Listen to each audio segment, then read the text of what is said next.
Wala ako dito, wala ako dito, wala ako dito. Ba! Ayan! Ayan, magandang hapon sa inyo, Dapper Cats. Happy Tuesday, di ba? Happy Tuesday po sa inyong lahat. Joke lang. Happy Wednesday sa inyong lahat. Ayan, kamusta naman po kayo? Kamusta naman ang inyong Wednesday? Kamusta naman ang inyong lunch? Nakakain na ba kayo? Siguraduhin nyo nakakain na kayo. Huwag kayong magpapagutom. Huwag kayong magpapalipas ng gutom. Ayan, so nandito naman tayo sa panibagong episode na naman ng... Alam mo, dapat mag-isip tayo ng name ng episode. Yung ginagawa natin, kahit wala lang. So, ayun, sana okay naman ang linggo nyo. Sana masaya naman kayo. Sana nag-enjoy. Sana na-enjoy nyo ang summer nyo kasi konting panahon na lang magpapasok ka na ulit. So, sana sulitin nyo. Ayan, make time for your family and friends, sa loved ones, ganyan, bonding kayo, ganon. At hello nga pala sa lahat ng manonood natin. Ayan, hello sa inyong lahat. Kamusta po kayo ngayon? Ayan, ang dami ring mga FCs na nandito sa barangay para sumuporta. Kaya ayan, maraming salamat po sa inyo. At sa mga bumati sa akin dahil sa ikasampung Monsari ko na. Ayan, sa Bulaga. Maraming salamat po. Ayan. At walang katotohanan ang kumakalat na chismis. Alam niyo na yon, alam niyo na yun. Hindi ako aalisms. Sorry sa mga bashers. Hindi ako aalis. Dito lang ako. So, ayun.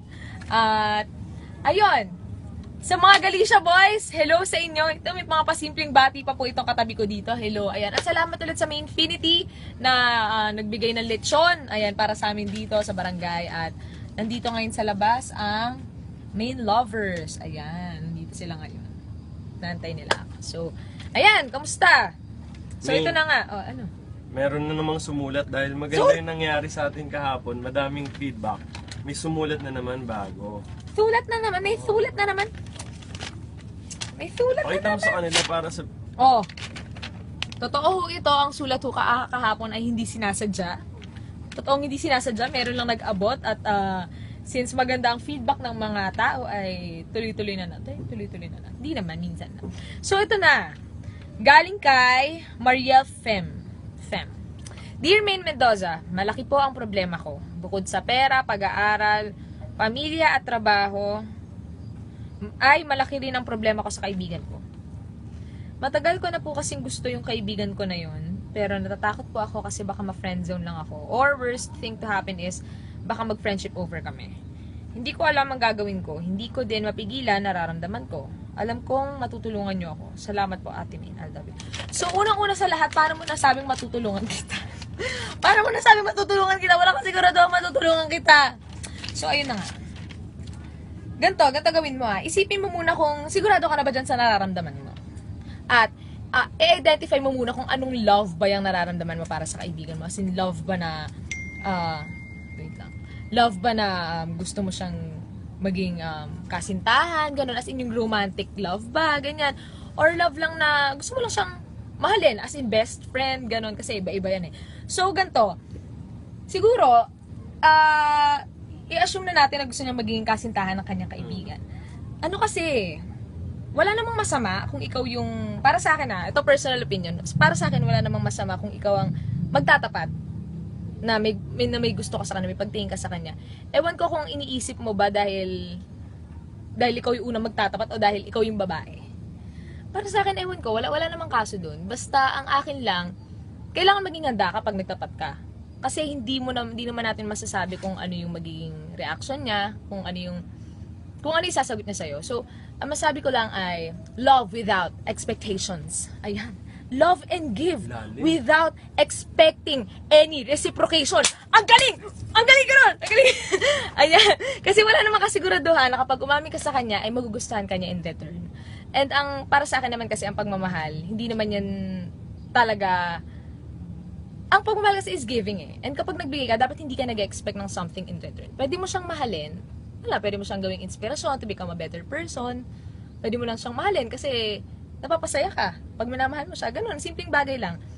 Yun lang ang major thing, huwag kang mag-expect. Para hindi ka masaktan sa huli. Kasi kapag nag-expect ka, pag umamin ka, kung ang objective mo ay umamin para maging jowa mo siya, ay very wrong, wag ganun. Kasi hindi mo rin naman masasabi talaga kung may kakagusto rin siya sa'yo, kung kung mag-flourish ba yung relationship niyo, pero okay na rin na ipaalam mo sa kanyang mahal mo siya, di ba? Kasi ang sarap ng pakiramdam kapag nalaman mo may nagmamahal sa'yo, di ba? Tsaka ang Tsaka ano pag na, nalabas niya yung feeling mo. oo, tsaka, Para siyang nabunutan ng tinik. correct, malaking ginhawa rin yan sa'yo kapag nailabas mo yung nararamdaman mo sa kaibigan mo. Huwag mo nang isipin na baka ma-friendzone ka or what, basta, ilabas mo lang, sabihin mo, i-express mo yung feelings mo for him. Huwag ka nang mahiya, ganyan talaga, huwag ka nang mahiya, wala namang masama dun eh. Paalam mo lang sa kanya na mahal mo siya kasi iba rin yung feeling para sa kanya na malaman niyang may kaibigan siyang nagmamahal sa kanya. So, malay mo pag sinabi mo, di ba? Malay mo. Pala. May gusto rin pala siya sa'yo, di ba? Nahihiya lang kasi ibang lalaki minsan torpe lang yan, minsan, sa panahon kasi ngayon, minsan yung lalaki, ay natin talaga nila yung babae ang mamin. Aminin mo, di ba? So, ganun, i-admit mo na lang sa kanya, pero huwag kang mag-expect ng anything. Tapos ayun, mahalin mo lang siya para maging better person ka. Gawin mo siyang inspiration sa ginagawa mo para maging productive ka. Ganon dapat ang pagmamahal. Tsaka Hindi, effort, no? oo, hindi porket umamin ka, tapos kapag na friend zone ka or kapag hindi ka nagustuhan susuko ka. Hindi naman ganun eh. Hindi mo naman kailangan manligaw, aamin ka lang naman eh. I-admit mo lang yung feelings mo kasi mas alam kong may bigat din yan eh sa loob. Kasi pinipigilan mo. Huwag mong pigilan, mahalin mo lang. Ganun talaga. Tsaka, kung hindi man maging okay ang resulta, kung hindi ka man niya naging gusto rin, hayaan mo na ganun talagang buhay. Hindi siguro siya talaga yung para sa'yo. Mag-antay ka na lang ng Romeo mo. Pero, think positive lang. Pero think positive lang. Think positive lang lagi. Pero, yun talaga, huwag kang mag-expect. Huwag kang mag-expect in return na magugustuhan ka rin ng taong gusto mo. Love and give without expectations of any reciprocation. Ganon! Word of the day. Ayan, to avoid disappointment. Ganon. Kasi pag na-disappoint ka, masasaktan ka lang. Tapos kapag nasaktan ka, baka, ito na naman, magwalo ka na naman sa sadness mo at magmukmuk ka na lang sa bahay, wala ka nang gawin. Huwag ganon. Kailangan maging productive ka, lalong-lalo summer na ngayon. So, ayun, be happy and love everybody, you know. Love yourself first before you love other people. Ayan, yun lang may papayo ko sa'yo. Huwag ka na mahiya, i-push mo yan, te. When you like someone, you go all in. Okay? Ganun yun. Yun.